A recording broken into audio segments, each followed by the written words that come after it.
I heard last Friday that my wife's aunt had been diagnosed with lung cancer and would be admitted to the oncology department of her local hospital that very morning. By afternoon, friends and family came to visit and reported that she was very genki. And genki is a good thing. It means upbeat, healthy, in good spirits and full of energy. I remarked that that was a good sign and went back to work for the day. At 8 p.m., when I arrived home for dinner, my wife sullenly reported that her aunt's condition had taken a turn for the worse, and she had to rush to the hospital while I took care of our kids. Saturday morning, close family members asked us to return to the hospital.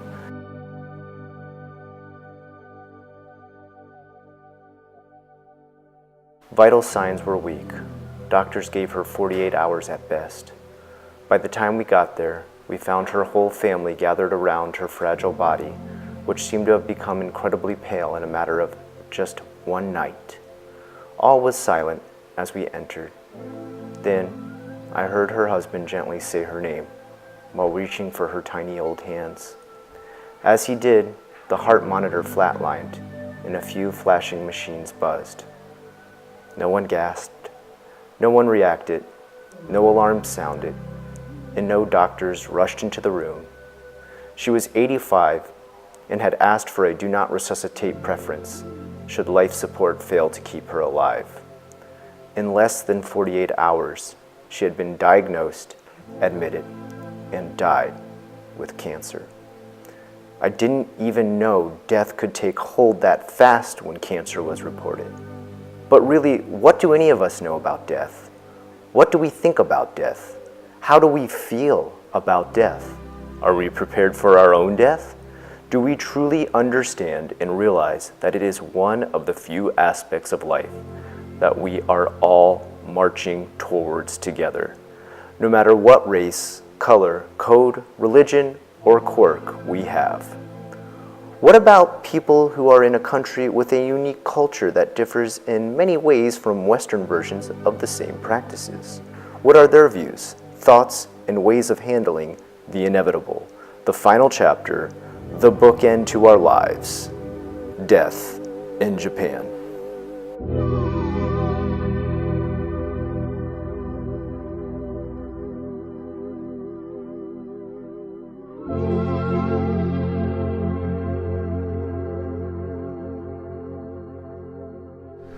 So, my first encounter with death in Japan was not actually via human death.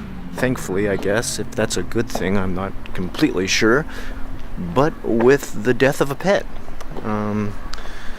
When I met my girlfriend, who I later married and she became my wife, when we first met, she had a very, very old dachshund. And it was near the end stages of its life. It had gone completely blind, could barely see where it was going or really even find the mat to go to the bathroom. And it eventually died from what we figured to be a either blood or gum infection. And unfortunately, we spent a ton of money to keep this dog alive because we loved it, but there was just nothing else we could do. Even the vet said, sorry, it's best if we just let it go, put it down, and end its pain. And that's what we did. I think it had lived something like 17 years, so that's a very long life for a dog. It lived a long and good life. It was very pampered. I think both my wife and I made sure of that. And that was my first experience with a funeral in Japan.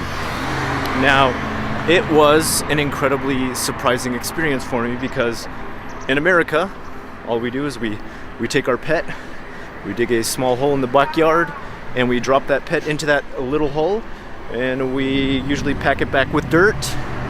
That's the end. Maybe you say a few good things about that animal, that pet. Some people might even go as far as to make like a temporary cross or something. Maybe some people make small graveyards for their pets, but I think that would be very rare. And that was it. We were done. In Japan, very different. In Japan, it was a series of things we had to do. Well, first we had to find a pet funeral temple or shrine, a shrine dedicated to pet deaths, which we did. We found one locally in our area. We traveled there for a small ceremony. I don't know how to completely describe this ceremony. It was very casual compared to some ceremonies that you have in Japan. most deal with priests who go on to chant long, very complex and difficult, for me at least as a foreigner, to understand prayers. But with this situation, it was a old lady, not dressed in any sort of ceremonial robes, running a small section of a shrine, and she took us into a back room, and in this back room was tons of pictures of animals, just tons. I mean, shelves and shelves and shelves of people's goldfish, parrots, small dogs, kittens, cats, lizards, snakes, just anything you could have ever had for a pet was in there. Pictures of it, and next to it, ashes inside of an urn, and usually some kind of small toy or small thing that the animal liked. For a fish, it may be a rock from its little tank, or a dog toy that the dog used to bounce or squeeze or bite. I was amazed. This looked like an incredibly strange sort of store or shelving unit full of all sort of trinkets of death related to deceased pets. But I'm not here to judge, I'm here to look, observe, and report. And that's what I did, and I'm telling you now, it felt like a strange situation for a gaijin in Japan. Anyway, we brought our deceased animal in there, full body and everything, still in its basket that it had died in. And she brought it to the top of a little pedestal and a little altar on top of that, and set it down, said some Buddhist prayers over it, and told us everything was going to be okay, that his spirit was free now, and that he was happy and playing in the nirvana heaven version of Buddhism, Shintoism. And we went from there to take his body to the cremation, which was, it wasn't a room. Some places have a room, like for when we just finished burying my aunt, we had an entire giant, kind of almost like a cremation factory, but on the inside it was very beautiful, I have to say. They decorated it very beautiful. But this was a truck for the dog. This is for the dog. This was a truck that had a giant cremation tube connected to the back of it. I guess it could just pull up to any place that needed cremations. And the man there was very nice, very polite. He could tell we were in a lot of pain. I'm kind of getting choked up even just telling this story now. We were in a lot of pain. We were really upset about this dog dying. And he was like, just take it easy, just relax. Don't worry, this will be over with real quick. And he put the dog in there. And I remember thinking, well, that's a pretty short time, because he said, go ahead and just go take a walk and come on back about 20 minutes. We did that. And I thought, I didn't know you could burn an entire body and the bones that quickly in 20 minutes. Well, I come back, they pull it open, and it's the full skeleton of our dog. And I was flabbergasted. I was like, oh my God, they didn't finish. They're not done. It's the full skeleton. And I had come to find out later that you then save the bones that you want from the dog or the animal or the person, this happens for people too, that you want to keep. And you save them in an urn, and that urn you pass with the chopsticks. You do not touch it with your hands. And these bones are a remembrance, a way to remember the person, a way to keep a person, a way to keep someone close to you, the parts that you want to keep close to you. And we burn at a higher temperature in America. And that's why when we see the ashes come out of the incinerator, it's just ash. It's just like white and gray ash, piles of almost looks like dirt. And in Japan, they don't do that. They burn at a much, much lower temperature. And they only pretty much burn away the flesh, the muscle, I guess the hair when it comes to animals. And that's what I saw when it was pulled out, was just the bones. A bit freaky. I have to say I was taken aback. Nonetheless, it's a tradition that I've learned to accept. It's something I had to accept with the recent funeral I just went to. And it's something I really feel like I should prepare you for in my own videos when I talk about this segment on death. According to WorldLifeExpectancy.com results of 2015, the top 10 causes of death in Japan are: number 1, influenza and pneumonia; number 2, stroke; number 3, heart disease; number 4, 5, 6, 7, and 8 consist of lung, stomach, liver, pancreatic, and colon cancer. Number 9 is listed as other injury, and 10 is suicide. The most alarming death facts in Japan that are unique to Japan are not only negative things, although there is karoshi, which is death from overwork, and the high suicide rate of being 13th in the world. There is also the lowest death rate by gun in the world, aside from Iceland and Japan.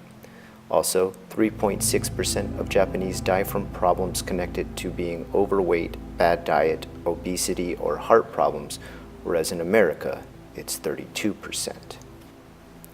As far as the procedures as how a funeral or death is carried out, a Japanese funeral is called a sogi, or a soushiki, and proceeds by having a wake almost as soon as death has taken place, usually happening 8 to 12 hours after time is called. Cremation occurs in 99.8% of all burials and is legally required by almost every prefecture and ward office in Japan.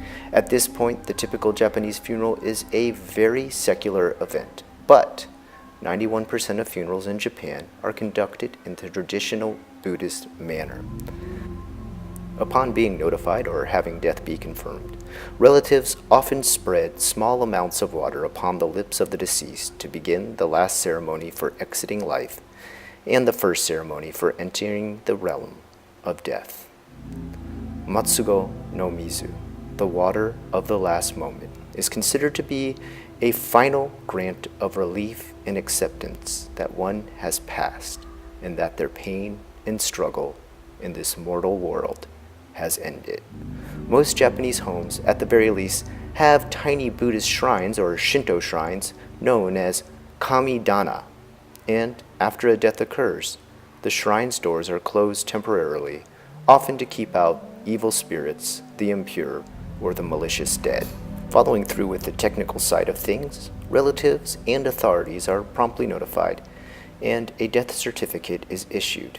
Funeral arrangements are then traditionally carried out by the eldest son or daughter, and funeral preparations are made by contacting a chosen temple, and a day is chosen for full wake, cremation, and final burial, which at times may differ according to the Chinese lunar calendar, as some days are considered to be two tomobiki. These are days that the astral calendar has stated are easy to be somewhat cursed, as tomobiki literally means to pull friends with you, and in this case, it means to pull them with you to the grave. When attending a Japanese funeral, the proper things to wear for men is a black suit, a white shirt, and a black necktie. Please realize this is a very important piece of etiquette. Wearing a white tie is only done to weddings. Doing so at a funeral would be like you celebrating someone's death. For women, conservative, non-revealing black dresses that should fall below the knees are to be considered. What to bring? The koden, aka condolence gift, is a monetary gift used to help the mourners and close family to pay for the expenses of the funeral. Oftentimes, these need to be given in odd number amounts, as in traditional Shinto and Buddhist practice, such as ichiman, sanman, or goman, which is relatively $100, $300, or $500, considering what the current day market is in money exchange. With all the material aspects of death out of the way, it's time to shed our mortal coil and experience life after death in Japan.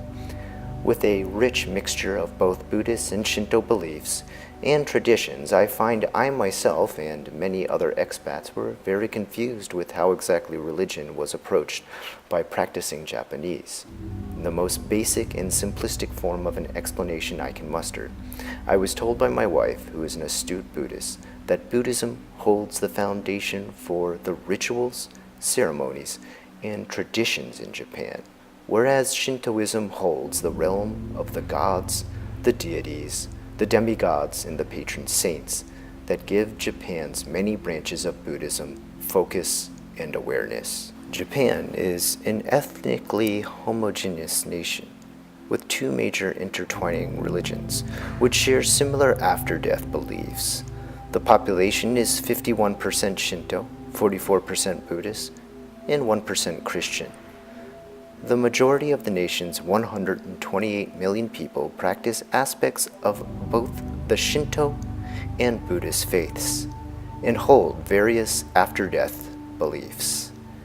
Shinto after-death beliefs. The Shinto religion teaches that every human has an eternal soul or spirit. After death, it is believed that the spirits inhabit the other world, where deities reside. There is not one other world, but several, including Taka Mano Hara, heaven, where the principal deities reside, Yomi, the underworld and domain of the Divine Mother of Japan, and Tokoyo, located somewhere past the sea. The other world is neither a paradise where the good are rewarded, nor a hell where the bad are punished. It is very much like this world. Shinto ancestor worship. Shinto followers believe that the spirits of their ancestors and kami, which are spirits, can protect them. Kami are not just spirits, but also deities or gods in the Shinto religion. There are kami who personify the wind, rain, and mountains, as well as trees, rivers, and fertility. Amaterasu, the sun goddess, is the most revered kami in the religion. Shinto teaches that people's spirits become kami at some point after death, and people worship their ancestral kami at shrines and by holding festivals. The two most important festivals are the Bon Festival, held each summer to comfort the ancestral spirits, and the Shogatsu, or New Year's Day, when people pray to their ancestors for good luck. It is believed that some kami reside on Earth rather than in another world, to look after their descendants and to aid them when possible. Buddhist after-death beliefs.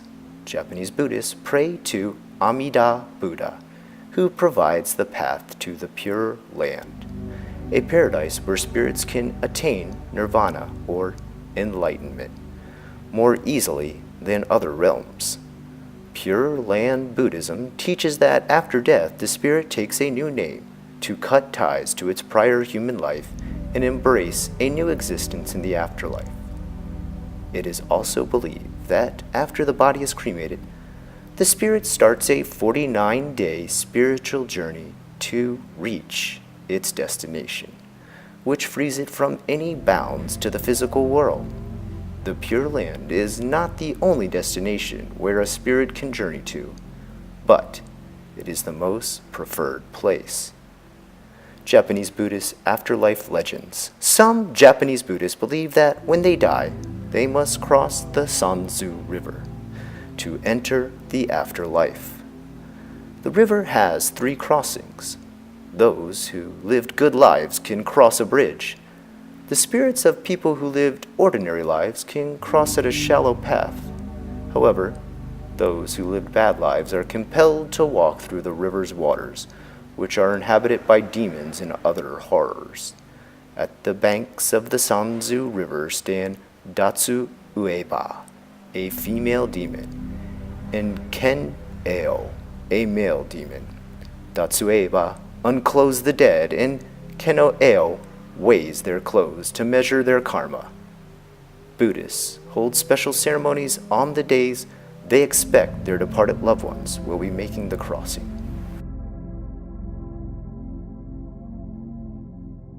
Having covered death in depth, one must ask what, then, is the meaning of life for most Japanese. That answer is just as varied as it would be in any other country. But one overriding aspect that I think Japan holds in higher respect than many of its Western counterparts is sacrifice. Whether it be what some would consider a trivial sacrifice, i.e., working oneself to death for a company, or a commendable sacrifice, the pursuit of protecting and giving a better life to one's own family, I can objectively say, having lived here 10 years plus, that I have seen this and many other self-sacrificing motives be the meaning of life for both religious and secular Japanese, as well as those with or without families, married or single. To encapsulate and generalize the meaning of life for many Japanese people, it is to live to succeed in what they die for. A trait we may not all agree on or share, but can admit is honorable nonetheless. I hope this series has not made you too depressed or too sad. That was never my intention. With these videos, it's always about objective information and getting back to you on different reports and explanations of things that go on in Japan. With this episode, I did not want to leave you, I guess, gloomy or depressed or sad. What I wanted you to do was to think about death. I think it's something we don't do enough as human beings in general. It's the only thing in life we all share. It's the only thing that we're all headed to. It's a destination that we're all on the way to finding. So we should think more about it through the day. I'm not sure why people try to ignore it or try to act like it's not going to happen to them, or even try to escape some of the health issues that surround it or can lead to it. I know I myself need to be more conscious, and I do try to think about death often. I think you could probably figure that out by the overall theme of my channel, which tends to be a little bit dark, but I feel like in general people do try to push it out of their mind too much. Even in Japan I see it, and I see people unable to deal with it on a more deep emotional level all over the world. So hopefully today that video gives you a chance to not only explore death in other avenues throughout an international community, but to also think about it more, expand your mind on it, and possibly if there's something in there that you can relate to that can help you out with any death or loss that you have had in your own life or family or with friends, then I'm glad I could help. Until next time, I'm unrested with the questions you requested. This is Dark Side of Japan.